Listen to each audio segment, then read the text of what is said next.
سورہ یوسف کی آیت نمبر 80 سورہ یوسف کا 10واں رکوع اور 13ویں پارے کا 4تھا رکوع۔ اللہ رب العالمین نے ارشاد فرمایا فَلَمَّا اسْتَيْأَسُوا مِنْهُ خَلَصُوا نَجِيًّا، پھر جب بنیامین سے نا امید ہو گئے الگ جا کر سرگوشی کرنے لگے۔ یعنی جب بھائیوں نے یہ دیکھا کہ عزیز مصر بنیامین کو واپس کرنے کے لیے تیار نہیں، اور مال چونکہ بنیامین کے سامان سے ملا ہے، پیالہ وہاں سے ملا ہے، تو بنیامین کو وہ رکھ رہے ہیں، تو آپس میں انہوں نے مشورہ کیا کہ اب کیا کریں۔ قال كبيرهم ألم تعلموا أن أباكم قد أخذ عليكم موثقا من الله، ان کا بڑا بھائی بولا کیا تمہیں خبر نہیں کہ تمہارے والد نے تم سے اللہ کا عہد لے لیا تھا، یعنی عہد یہ تھا کہ تم نے قسم کھائی تھی کہ اللہ کی قسم ہم اللہ سے عہد کرتے ہیں کہ ہم بنیامین کو ضرور واپس لائیں گے۔ وَمِن قَبْلُ مَا فَرَّطْتُمْ فِي یوسف، اور اس سے پہلے یوسف کے بارے میں تم نے کیسی تقصیر کی، کتنا ظلم کیا، کتنی زیادتی کی کہ دھوکے سے لے گئے اور پھر کنویں میں ڈال دیا اور پھر ایک قافلے کے ہاتھ بیچ دیا۔ فَلَنْ أَبْرَحَ الْأَرْضَ حَتَّى يَأْذَنَ لِي أَبِي أَوْ يَحْكُمَ اللَّهُ لِي، تو میں یہاں سے نہ ٹلوں گا نہ ہٹوں گا یہاں تک کہ میرے والد مجھے اجازت دیں، یعنی میں یہیں پر مصر میں ہی رہوں گا، اور تم جاؤ اور جا کے میرے والد سے معلوم کرو، یعقوب علیہ السلام مجھے واپس آنے کی اجازت دیں گے تو میں آؤں گا۔ او یحکم اللہ لی، یا اللہ مجھے حکم فرمائے، یعنی اللہ تعالیٰ میرے بھائی بنیامین کی نجات دے کر مجھے یہ حکم فرمائے، یعنی آنے کا، یا اس کو چھوڑ کر تمہارے ساتھ چلنے کا اللہ تعالیٰ مجھے حکم فرمائے۔ حضرت یعقوب علیہ السلام پر وحی نازل ہو اور وہ ہمیں بتائیں کہ اللہ تعالیٰ کا حکم یہ ہے کہ بنیامین کو یہیں چھوڑ دو، واپس آ جاؤ، یا حضرت یعقوب علیہ السلام یہ کہہ دیں کہ اللہ تبارک و تعالیٰ عنقریب بنیامین کو رہائی دے گا اور پھر میں بنیامین کو لے کر آ جاؤں۔ وَهُوَ خَيْرُ الْحَاكِمِينَ، اور اس کا حکم سب سے بہتر، وہی بہترین فیصلہ کرنے والا ہے۔ ارجعوا إِلَىٰ أَبِيكُمْ، اپنے والد کے پاس لوٹ کر جاؤ۔ فَقُولُوا، پھر عرض کرو، یا ابانا ان ابنک سرق، اے ہمارے والد بے شک آپ کے بیٹے نے چوری کی، یعنی ان کی طرف چوری کی نسبت کی گئی، پیالہ ان کے سامان سے ملا، ان کے کجاوے میں سے ملا، ان پر چوری کا الزام لگ گیا، انہوں نے یہ پیالہ خود رکھ لیا یا کسی نے شرارت کر کے ڈال دیا، یہ غلطی میں رہ گیا، ہمیں نہیں معلوم۔ وَمَا شَهِدْنَا إِلَّا بِمَا عَلِمْنَا، اور ہم تو اتنی ہی بات کے گواہ ہوئے تھے جتنی ہمارے علم میں تھی، کہ پیالہ ان کے کجاوے میں سے نکلا، بس اتنا معلوم ہے۔ وَمَا كُنَّا لِلْغَيْبِ حَافِظِينَ، اور ہم غیب کے نگہبان نہ تھے، اور ہمیں خبر نہ تھی کہ یہ صورت پیش آئے گی۔ پیالہ کس طرح بنیامین کے سامان سے برآمد ہوا اللہ ہی جانے۔ وَاسْأَلِ الْقَرْيَةَ الَّتِي كُنَّا فِيهَا، اور اس بستی سے پوچھ دیکھیے جس میں ہم تھے، یعنی وہاں جو بستی ہے مصر کے رہنے والے ہیں، اس بستی کے رہنے والے ان سے معلوم کر لیں کہ ہم جو کہہ رہے ہیں ایسا ہی ہوا ہے۔ والعیر التي اقبلنا فیہا، اور اس قافلے سے جس میں ہم آئے ہیں اس سے پوچھ لیں، وہ بھی جانتے ہیں کہ معاملہ اسی طرح ہے۔ وَإِنَّا لَصَادِقُونَ، اور ہم بے شک سچے ہیں۔ یہ بڑے بھائی نے انہیں تعلیم دی۔ پھر یہ لوگ مصر سے چلے، شام پہنچے، کنعان پہنچے، اپنے والد گرامی حضرت یعقوب علیہ السلام کے پاس واپس آئے اور سفر میں جو کچھ پیش آیا تھا اس کی خبر دی، اور بڑے بھائی نے جو کچھ بتا دیا تھا وہ سب والد سے عرض کیا۔ قال، حضرت یعقوب علیہ السلام نے فرمایا، چوری کی نسبت بنیامین کی طرف غلط ہے۔ چوری کی سزا غلام بنانا، یہ بھی کوئی کیا جانے اگر تم نہ بتاتے۔ بل سولت لکم انفسکم امرا، بلکہ تمہارے نفس نے تمہیں کچھ ہیلا بنا دیا۔ فصبر جمیل، تو اچھا صبر ہے۔ حضرت یعقوب علیہ السلام نے فرمایا کہ یہ بات بالکل غلط ہے، بنیامین نے چوری نہیں کی، چوری کی نسبت بنیامین کی طرف غلط ہے، اور تمہیں کیا ضرورت تھی کہ تم یہ بتاتے کہ چور کی یہ سزا ہے؟ اگر تم نہ بتاتے تو وہ اپنے قانون کے مطابق سزا دیتے۔ عسى الله ان يأتيني بهم جميعا، قریب ہے کہ اللہ ان سب کو مجھ سے لا ملائے، یعنی یوسف کو بھی اور اس کے بھائی بنیامین کو بھی اور بڑے بھائی یہودا کو بھی۔ انہ هو العلیم الحکیم، بے شک وہی علم و حکمت والا ہے۔ حضرت یوسف علیہ السلام کے غم میں تو حضرت یعقوب علیہ السلام کافی عرصے سے غمگین تھے، اب حضرت بنیامین کا غم تھا، اور پھر بڑا بھائی جو مصر میں رہ گیا اس کا غم تھا، تو آپ نے کہا عنقریب اللہ تعالیٰ ان سب کو میرے پاس لے آئے گا۔ وَتَوَلَّى عَنْهُمْ، اور ان سے منہ پھیرا۔ حضرت یعقوب علیہ السلام نے بنیامین کی خبر سن کر آپ نے ان لوگوں سے منہ پھیرا، اور آپ کا غم اور افسوس انتہا کو پہنچ گیا۔ وقال، اور کہا، یا اسفا علی یوسف، ہائے افسوس یوسف کی جدائی پر۔ وابیضت عیناہ من الحزن، اور ان کی آنکھیں غم سے سفید ہو گئیں۔ فہو کظیم، تو وہ غصہ کھاتے رہے، غم پیتے رہے، روتے روتے آنکھ کی سیاہی کا رنگ جاتا رہا اور بینائی کمزور ہو گئی۔ حضرت حسن رضی اللہ تعالیٰ عنہ نے فرمایا کہ حضرت یوسف علیہ السلام کی جدائی میں حضرت یعقوب علیہ السلام 80 برس روتے رہے۔ اب یہاں پر ایک وضاحت سمجھ لیں کہ حضرت یوسف علیہ السلام کی عمر کے بارے میں، حضرت یعقوب علیہ السلام کی عمر مبارک کے بارے میں، پھر حضرت یوسف علیہ السلام کنویں میں جب گئے تو اس وقت آپ کی عمر کتنی تھی، پھر آپ مصر میں پہنچے اور پھر عزیز مصر نے آپ کو جیل میں ڈالا، اس وقت آپ کی عمر کتنی تھی، پھر جیل میں کتنے سال رہے اس کے بارے میں، پھر آپ بادشاہ بن گئے تو بادشاہ بننے کے بعد کتنے عرصے کے بعد یہ بھائی آئے، اور حضرت یوسف علیہ السلام اور حضرت یعقوب علیہ السلام کی ملاقات کس سن میں ہوئی، یعنی سن سے مراد ان کی عمر مبارک کیا تھی، اس میں مختلف اقوال ہیں۔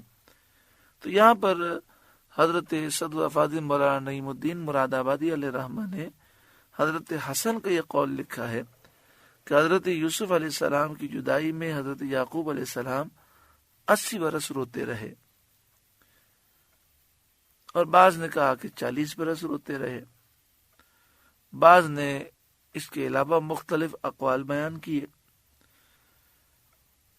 احبہ کے غم میں رونا جو تکلف اور نمائش سے نہ ہو، اور اس کے ساتھ اللہ کی شکایت اور بے صبری نہ پائی جائے رحمت ہے۔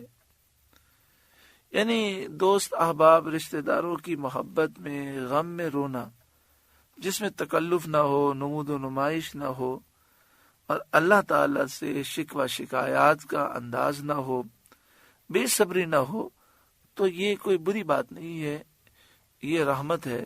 ہاں، چلا چلا کے رونا اور اس کے ساتھ مختلف چیخ و پکار کرنا یہ منع ہے۔ ان غم کے ایام میں حضرت یعقوب علیہ السلام کی زبان مبارک پر کبھی کوئی کلمہ بے صبری کا نہ آیا۔ قالو، وہ بولے، یعنی حضرت یوسف علیہ السلام کے جو بھائی کنعان شام پہنچے تھے، انہوں نے یہ کہا، تاللہ، اللہ کی قسم، تفتؤ تذکر یوسف، آپ ہمیشہ یوسف کی یاد کرتے رہیں گے، حتی تکون حردن، یہاں تک کہ قبر کے کنارے جا لگیں گے، او تکون من الحالکین، یا جان سے گزر جائیں گے۔ یعنی ان کے کہنے کا مقصد یہ تھا کہ حضرت یوسف علیہ السلام کو اب آپ یاد کر رہے ہیں، ان کو انتقال ہوئے نہ جانے کتنا عرصہ گزر گیا ہوگا، آپ ہمیشہ یوسف کی یاد میں گھلتے رہیں گے، یا تو آپ ہلاکت کے انتقال کے قریب پہنچ جائیں گے، یا واقعی آپ کا اس غم سے انتقال ہو جائے گا۔ قال، آپ نے فرمایا، انما اشکو بثی وحزنی الی اللہ، میں تو اپنی پریشانی اور غم کی فریاد اللہ ہی سے کرتا ہوں، تم سے یا کسی اور سے نہیں کرتا۔ یہ وہ آیت کریمہ ہے کہ حضرت عمر رضی اللہ تعالیٰ عنہ کی عادت کریمہ تھی کہ کبھی کبھی فجر میں سورہ یوسف کی تلاوت فرماتے، تو جب اس آیت کریمہ میں پہنچتے تو آپ زار و قطار روتے، انما اشکو بثی وحزنی الی اللہ، میں تو اپنی پریشانی اور غم کی فریاد اللہ ہی سے کرتا ہوں، وَأَعْلَمُ مِنَ اللَّهِ مَا لَا تَعْلَمُونَ، اور مجھے اللہ کی وہ شانیں معلوم ہیں جو تم نہیں جانتے۔ اس سے معلوم ہوتا ہے کہ حضرت یعقوب علیہ السلام جانتے تھے کہ یوسف علیہ السلام زندہ ہیں، اور ان سے ملنے کی امید رکھتے تھے، اور یہ بھی جانتے تھے کہ ان کا خواب سچا ہے، ضرور واقع ہوگا۔ ایک روایت یہ بھی ہے کہ آپ نے حضرت ملک الموت حضرت اسرائیل علیہ السلام سے پوچھا، کیا آپ نے میرے بیٹے یوسف کی روح قبض کی ہے؟ تو حضرت ملک الموت نے عرض کیا کہ نہیں، اس سے بھی آپ کو ان کی زندگی کا اطمینان ہوا۔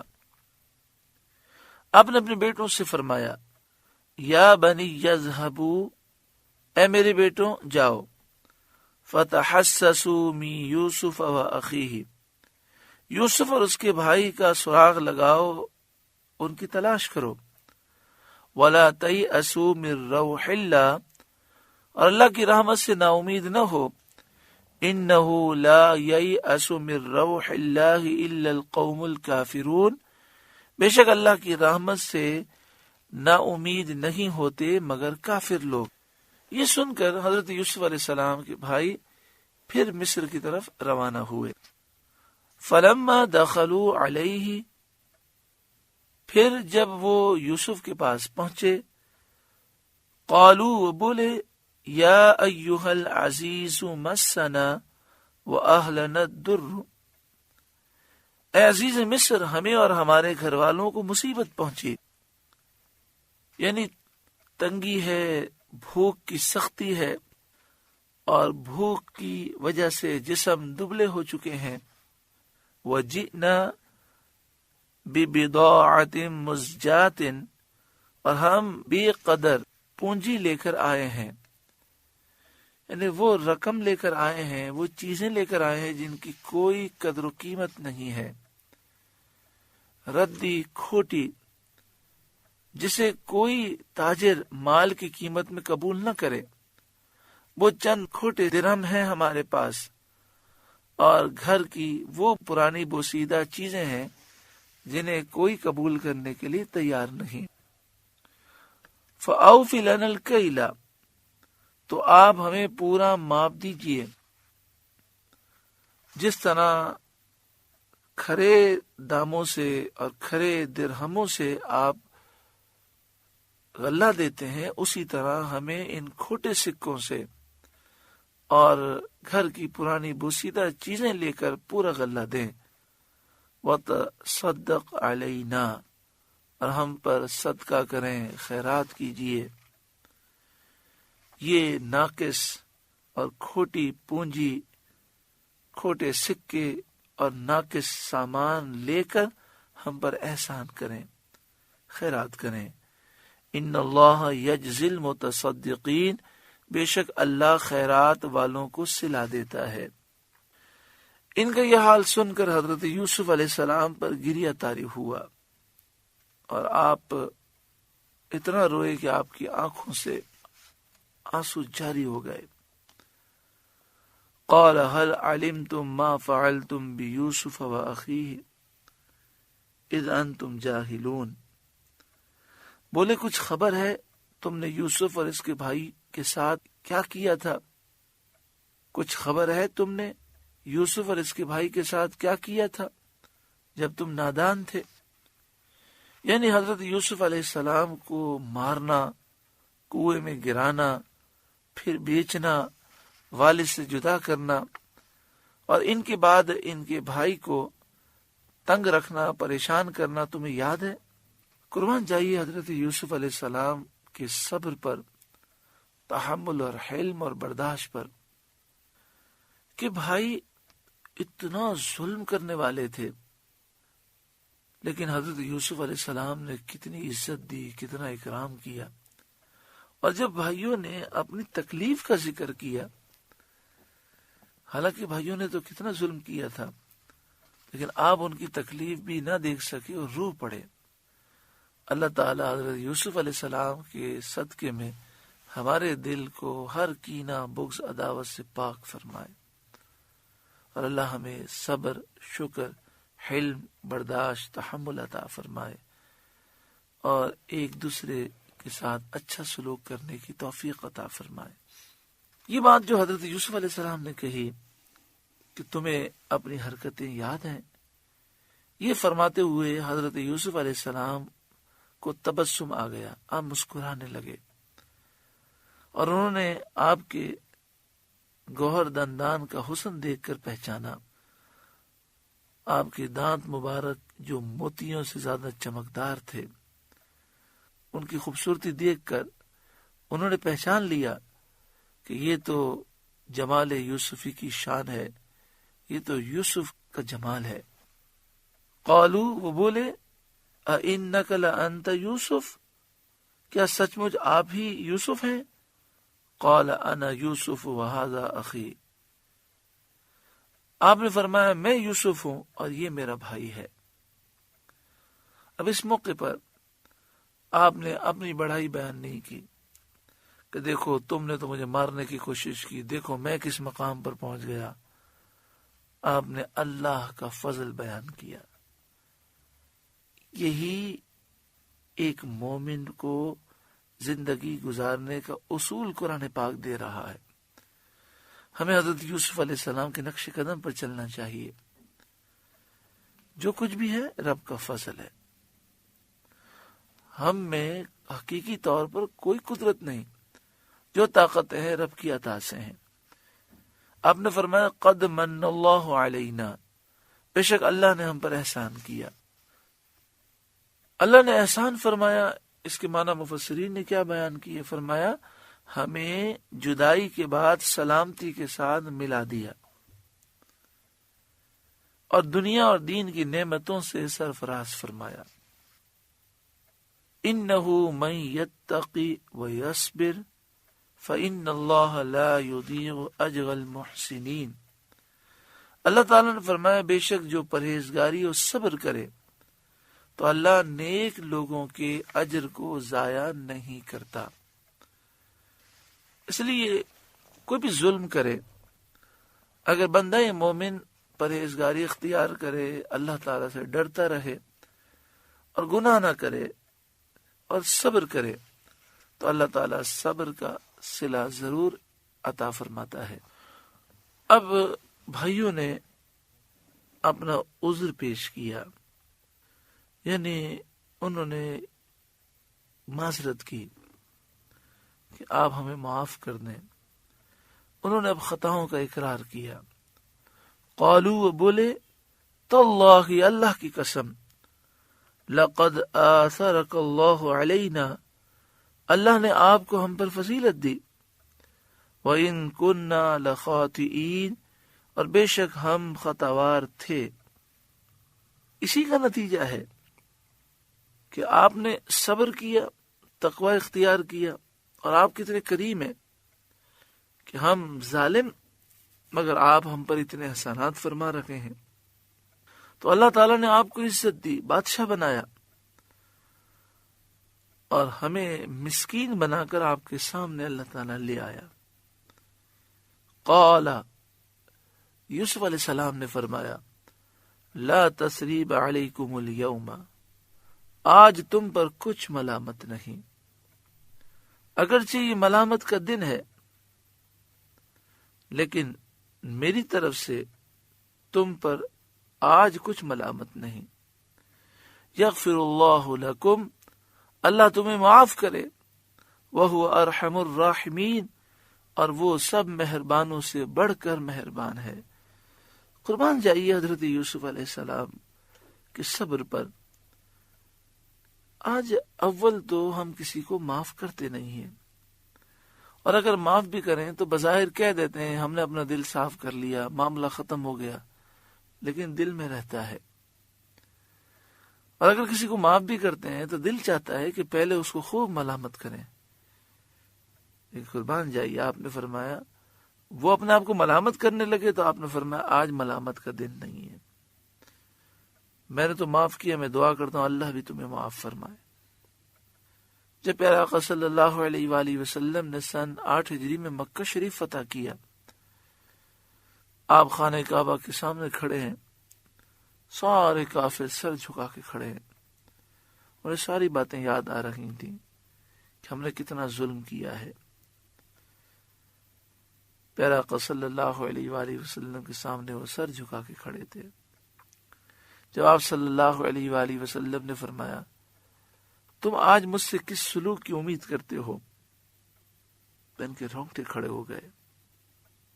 پیارے آقا صلی اللہ علیہ وآلہ وسلم نے فرمایا آج میں تم سے وہی کہتا ہوں جو یوسف علیہ السلام نے اپنے بھائیوں سے کہا، لا تثریب علیکم اليوم، آج تم پر کچھ ملامت نہیں۔ جب پیارے آقا صلی اللہ علیہ وآلہ وسلم نے انہیں معاف کر دیا، انہوں نے حضور کی اخلاق دیکھے تو بڑی تیزی کے ساتھ وہ اسلام کی طرف مائل ہوئے اور مسلمان ہو گئے۔ پیارے محترم بھائیوں، قرآن پاک پڑھنے، سننے، سمجھنے کا طریقہ یہی ہے کہ انسان عمل کرے۔ آئیے ہم اس موقع پر اپنے دل کو ہر کینہ، بغض، عداوت سے پاک کرنے کی کوشش کریں۔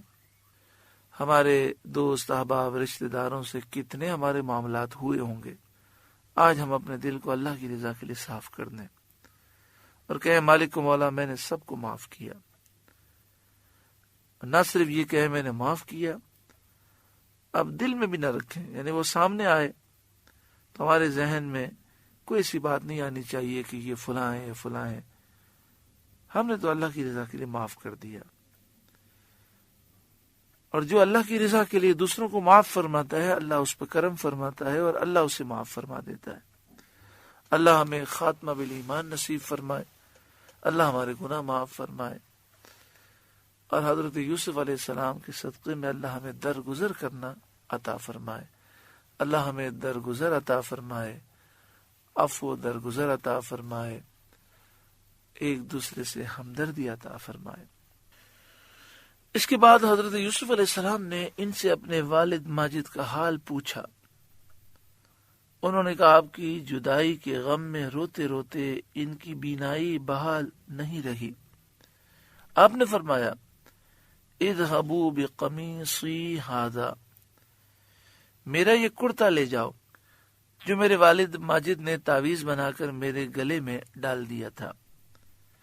یعنی جب حضرت یوسف علیہ السلام کو بھائی جنگل لے کر آئے اور پھر انہوں نے کنویں میں ڈالا، تو جب وہ لے کر آئے تھے تو حضرت یعقوب علیہ السلام نے وہ قمیص کہ جو حضرت جبریل نے حضرت ابراہیم علیہ السلام کو پہنایا تھا جب حضرت ابراہیم علیہ السلام کو نمرود کی آگ میں ڈالا گیا، اور آپ کی قمیض اتار کر آپ کے ہاتھ پاؤں باندھ کر ڈالا گیا تھا، تو حضرت جبریل جنتی ریشم کی قمیض لے کر آئے، سبحان اللہ۔ تو اسے جب لپیٹا جاتا تھا تو وہ اتنی ملائم تھی کہ وہ تعویذ کی مثل ہو جاتی۔